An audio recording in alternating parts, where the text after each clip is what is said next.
Have you ever had a crush on someone completely wrong for you? So, I developed this massive crush on Jake from my chemistry class. And when I say massive, I mean I'm doodling his name in my notebook margins like some lovesick middle schooler. The guy's everything I think I want. Leather jacket, motorcycle, that whole mysterious bad boy vibe. He sits in the back corner, never raises his hand, and has this way of smirking that makes my brain turn to absolute mush. Meanwhile, I'm the type of person who color codes their homework planner and gets genuinely excited about extra credit assignments. I volunteer at the animal shelter on weekends, and my idea of rebellion is staying up past 10 p.m. on a school night. But somehow, I convince myself we're meant to be. I spend weeks crafting the perfect plan to talk to him. I'm going to ask about the homework assignment, super casual, just two people discussing molecular structures. What could go wrong?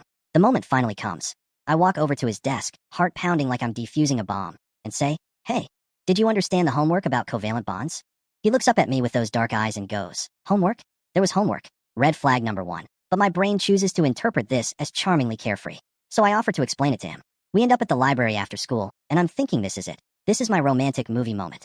Except 20 minutes in, I realize he's not mysterious. He's just really, really confused about everything. Like, everything.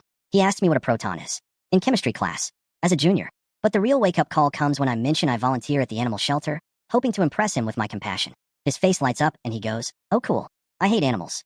They're so gross and needy." Then he tells me this story about how he once threw rocks at a stray cat because it was annoying. The spell breaks instantly. It's like someone turned on the lights in a room I thought was romantic, but was actually just poorly lit. I'm sitting there thinking, what was I doing? This guy couldn't find empathy with a GPS and a search party. But here's the embarrassing part. I spent so much time building up this fantasy version of him that I kept trying to make it work. I convinced myself maybe he just needed someone to show him how great animals are. Maybe deep down he was sensitive. The final nail in the coffin came when he asked me to do his chemistry homework for him because, you're like, really into this nerdy stuff. When I said no, he actually got mad and called me selfish. Then he had the audacity to ask if I had any hot friends who might be more fun. The next week, I'm paired with Emma for a lab project. She's this quiet girl who always sits in the front row, asks thoughtful questions, and actually laughs at my terrible science puns. Within 10 minutes, we're having this amazing conversation about whether we think there's life on other planets.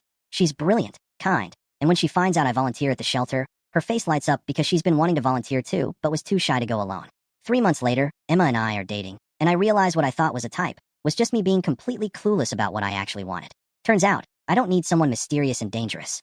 I need someone who thinks my periodic table jokes are hilarious and doesn't mind that I tear up during animal rescue videos. Jake, meanwhile, is still asking people to do his homework. Some mysteries aren't worth solving.